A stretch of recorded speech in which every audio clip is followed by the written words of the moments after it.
Social মিডিয়ায় হঠাৎ করেই একটা ভিডিও দাবানলের মতো ছড়িয়ে পড়েছে।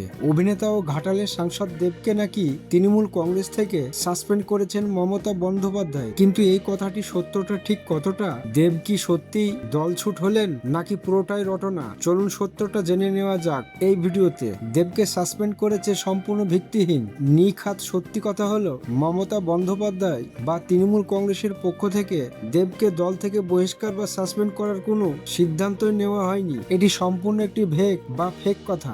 ঘাটালের 3বারের সাংসদ দেব 2014 থেকে 2019 সাল এবং 2024 সালের লোকসভা নির্বাচনে ঘাটাল কেন্দ্র থেকে তৃণমূলের টিকিটে পরপর 3বার বিপুল ভোটে জয়ী হয়েছেন। কিন্তু দলের অত্যন্ত গুরুত্বপূর্ণ এবং বিশ্বস্ত একজন মানুষ। মাঝে মধ্যেই দেবের রাজনীতিতে থাকা না থাকা নিয়ে কিছু জল্পনা তৈরি হয়। তার কিছু স্পষ্টবাদী মন্তব্যের কারণে বিরোধীরা বা কিছু টোল পেজ এই ধরনের মুখরোচক গুজব ছড়িয়ে দেয়। কিন্তু রাজনৈতিকভাবে দলের সাথে তার সম্পর্ক অত্যন্ত মজবুত। তাহলে আসল বিষয়টি কি দাঁড়ালো? দেব তৃণমূল কংগ্রেসেই আছেন এবং স্বমহিমায় নিজের কাজ করে যাচ্ছেন। মমতা বন্দ্যোপাধ্যায়ের সাথে তার সম্পর্ক বরাবরই দিদি ভাইয়ের মতো স্নেহপূর্ণ। তাই সোশ্যাল মিডিয়ার এই ধরনের সস্তা গুজবে কান দেবেন না। ভিডিওটি ভালো লাগলে এবং এই ধরনের সঠিক ও যাচাই করা তথ্য আরো পেতে এখনই আমাদের চ্যানেলটি সাবস্ক্রাইব করুন আর ভিডিওটি শেয়ার করে সত্যটা সবাইকে জানিয়ে দিন।